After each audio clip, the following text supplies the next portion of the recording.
Laura, you went on to found Women Who Lead during your first maternity leave when you were searching for professional development opportunities to develop your own leadership skills.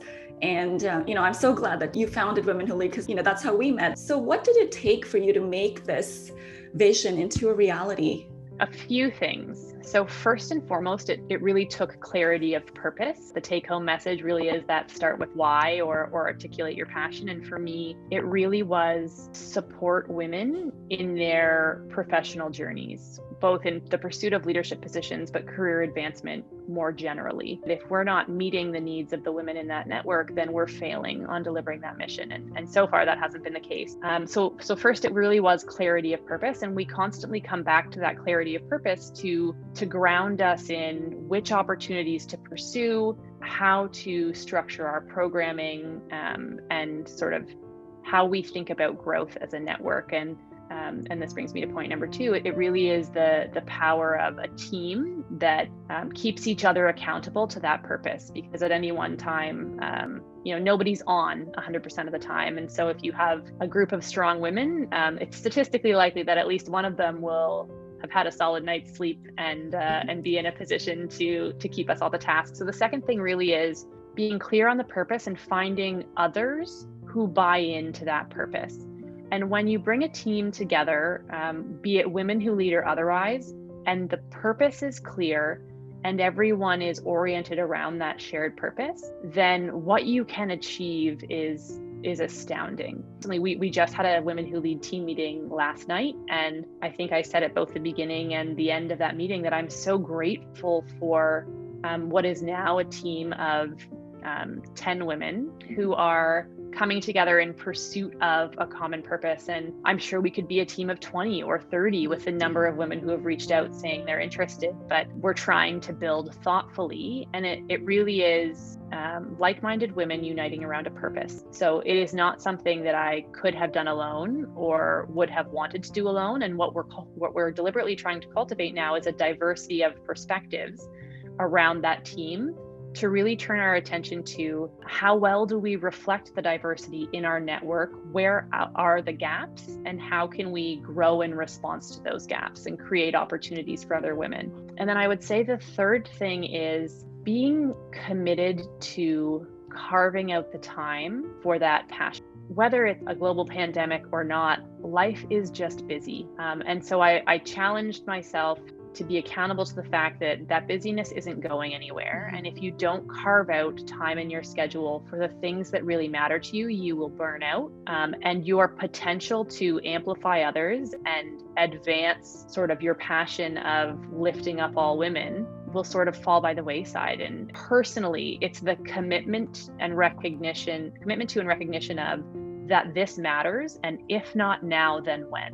Being explicit that I block that time in my calendar to move those things forward. And to this day, I have never regretted a moment of time that I have invested in moving Women Who Lead along. And it's all about, as you said, it's prioritizing what is important to you and filling yourself up, fueling you so you can fuel others.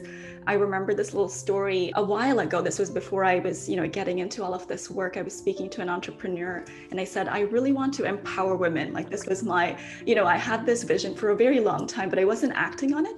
And he said something that really changed me. He said, why don't you empower yourself first? So, that really stuck with me and pushed me to invest in myself, and then only you can actually give to others. What a brilliant piece of advice and such a timely thing to reflect on in our conversation, because how you empower yourself can look very different. And so my example was empowering myself by carving out that time and explicitly allocating it to sort of the advancement and empowerment of women. It can also be what people often think of as more traditional self-care activities. So just make sure you're in a place sort of mentally and physically where if you carve out that time, you can use it in a meaningful way. So there is that self-awareness of when that time is carved out. And I've been in the situation where I'll get to that 2-hour block and I'm like, I need to go for a walk. I'm not in a place where I can be productive right now because, my battery's just drained.